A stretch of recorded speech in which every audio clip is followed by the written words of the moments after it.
তোমরা তো জানো না কখন তোমরা মরবা।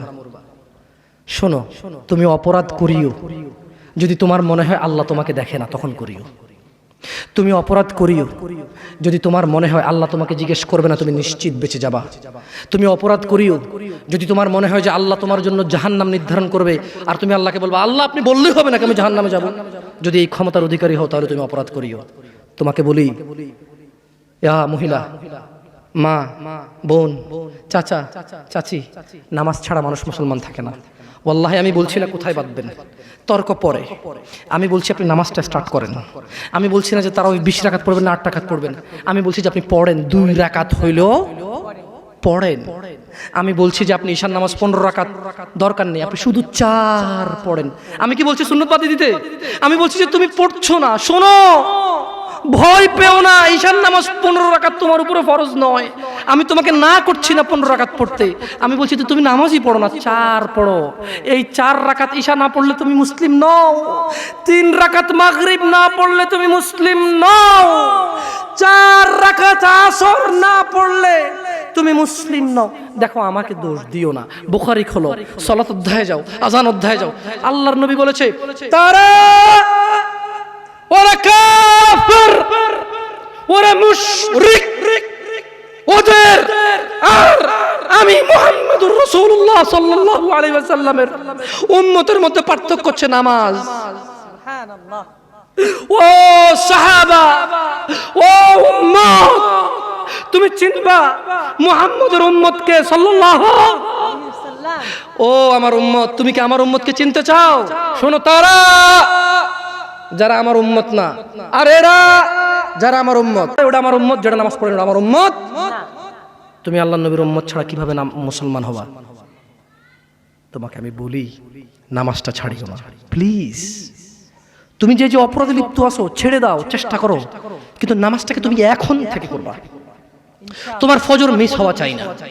তুমি যদি সারা জীবন নামাজ না পড়ো আমার যায় আসে না। তুমি যদি সারা জীবন নামাজ পড়ো আমার কিছু লাভ আছে। তুমি নামাজ পড়লে নাকি আমি আমার লাভে কথা বলছি। শোনো, তুমি নামাজ না পড়লেও আমার লাভ আছে। কি? ইন্নামাল আমালু বিন্নিয়া। আমি নেকির উদ্দেশ্যে কথা বলছি, আমার নেকি হয়ে যাবে। কে ঠেকাবে? তুমি তো আর আল্লাহকে ঠেকাইতে পারবা না। তুমি নিজেকে না নামাজ থেকে বিরত রাখতে পারবা, আল্লাহ যদি নেকি দেয় ঠেকাইতে পারবা? তাহলে আমরা সবাই মিলে বলি আল্লাহর দিকে তাকিয়ে শেভ করিয়েন না। দেখেন এটা অনেক কিছু না, এমন না যে শেভ করলে আপনি একেবারে কাফের হয়ে গেছেন, মুশরিক হয়ে গেছেন, এমন না। কিন্তু আপনার লজ্জা থাকা উচিত। কিভাবে কাটতেছেন এটাকে ভাই? কিভাবে? কেফ? মহিলার ওঠে না, আপনার ওঠে, কেমনে কাটতেছেন বলেন ভাই? গলা কেটে দিবেন? কাটবেন না কেন? এটা হারাম। এটা কাটাও তো হারাম। শুকর খাওয়া কি হারাম? এই যুবক তুমি ওঠো, ওঠো দিকে দাঁড়াও। সবাই লক্ষ্য করবেন না, ওকে কেউ ভিডিও করিও না, পরে লজ্জা পাবে ইন্টারনেট আসলে। তোমাকে এখন শুকরের মাংস দেবো, খাবা? কেন খাবা না? জোরে বলো। আপনি শুকরের মাংস খাবেন? আপনি কুকুর মাংস খাবেন? কেন খাবেন না?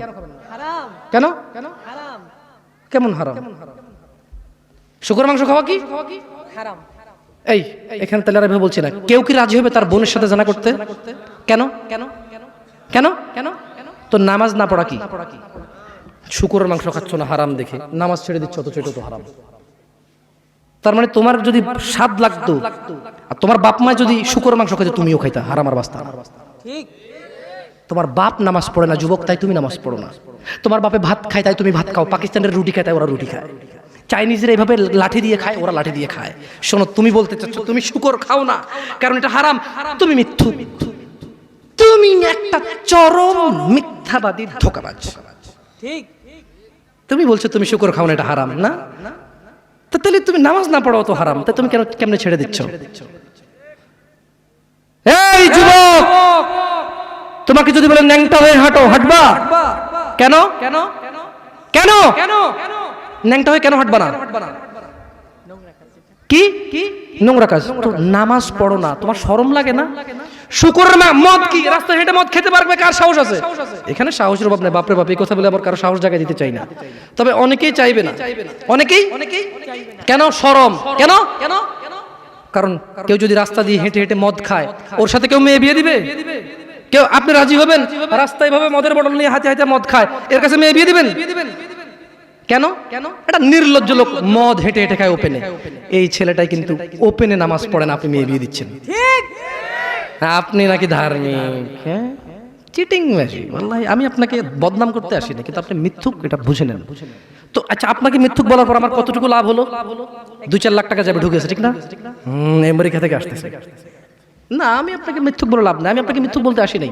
তবে আমি আপনাকে বলি, আল্লাহ ক্ষমাশীল, ক্ষমাকারী, ঠিক আছে? আপনি সত্য দাবিদার হবেন। একটা ছেলে প্রকাশ্যে মদ খেলে আপনি তার সাথে মেয়ে বিয়ে দেন না। একটা ছেলে প্রকাশ্যে নামাজ আদায় করে না। আল্লাহর কসম, এই পৃথিবীতে যত মদ আছে সবাই যদি একজনে খেয়ে ফেলে, সে কাফের হবে না। কি হবে না?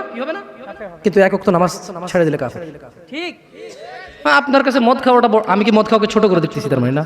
এখন কিছু লোক বলে, জামশেদ ভাই বলছেন নামাজ না পড়া অনেক বড় অপরাধ। আরে মদ খা, তুই পুরো পৃথিবীর সব খেয়ালা কিছু না। আমি মনে হয় এটা বলছি, ঠিক না?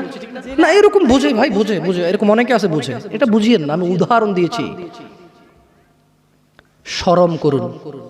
আপনি বাপের সামনে সিগারেট খেতে লজ্জা করে, বাপের সামনে বেনামাজি থাকতে লজ্জা করে না। আপনারা আপনার স্ত্রীদের সাথে যে ঘুমান, ছেলে সন্তানের সামনে ঘুমান, লজ্জা করে, কিন্তু ছেলের সামনে বেনামাজি থাকেন, লজ্জা করে না।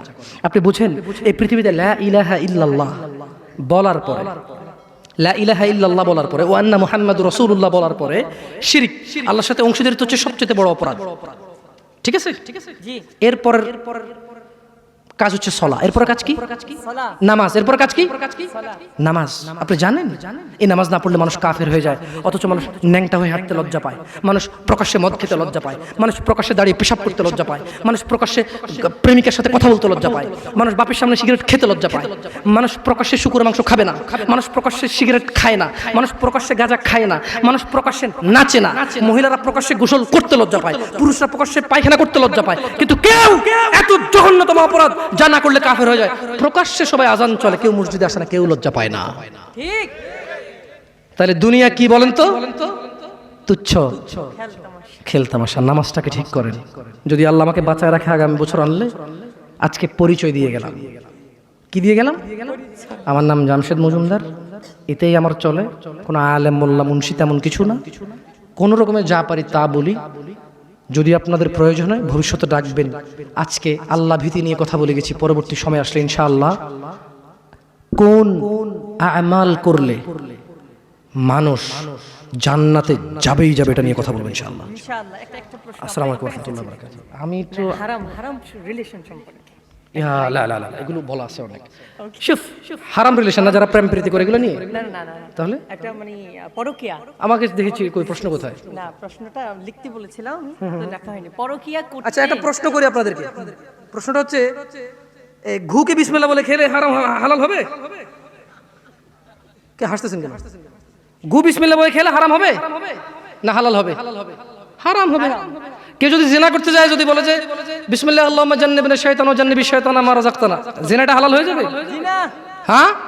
কেউ মক্কা শরীফে গিয়ে কাবার পাশে বসে যদি মদ খায়, হালাল হয়ে যাবে? তো আপনার সাথে পুরুষে কথা বলা গুনাহ, পুরুষ মহিলার সাথে কথা বলা গুনাহ, তো এটা কিভাবে হালাল করবেন? একটা ছেলে বলতেছে যে হুজুর আমরা প্রেম করি, বিয়ে করলে হালাল হয়ে যাবে না? আমি বললাম বলদ, বিয়ে করলে তোর প্রেমটা হালাল হবে না, তো ওটা তো গুনাহ। তুই কবুল বলার 1 সেকেন্ড আগ পর্যন্ত এগুলো সব গুনাহ ছিল। কবুল বলছস, কবুল না বলে যে কাজ করেছিস আর কবুল বলে যে কাজ করবি, পার্থক্য হচ্ছে কবুল বলার পরে যতগুলো করবি এগুলো আর হারাম হবে না, কিন্তু কবুল বলার আগে যা করেছিস সবই হারাম। হারামকে কখনো হালাল বানানো, হারামকে কখনো হালাল বানানো যাবে না। বরঞ্চ এটা করতে পারিস যে আমি হারামে ছিলাম, আমি এখন এটা হালাল করেছি, আল্লাহ তুমি আমার হারামটাকে ক্ষমা করো। হারাম কখনো হালাল হবে না। আসসালামু আলাইকুম ওয়া রাহমাতুল্লাহি ওয়া বারাকাতুহু।